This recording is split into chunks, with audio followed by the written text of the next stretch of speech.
મહારાષ્ટ્રના ટીકુનગરમાં ભૂસ્ખલન થયું હોવાની ઘટના સામે આવી છે।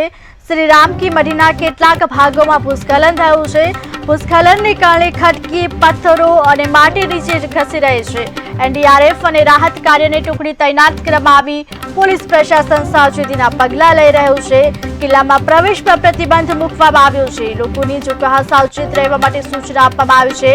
એનડીઆરએફ અને રાહત કાર્યની ટુકડી પણ હાલ તૈનાત કરવામાં આવી છે। ત્યારે ભૂસ્ખલનને કારણે ખડકો, પથ્થર અને માટી નીચે ધસી રહે છે। એનડીઆરએફ અને રાહત કાર્યની ટુકડી તૈનાત છે। પોલીસ પ્રશાસન સાવચેતીના પગલાં પણ લઈ રહ્યું છે। કિલ્લામાં પ્રવેશ પર હાલ પૂરતો પ્રતિબંધ ફરમાવવામાં આવ્યો છે।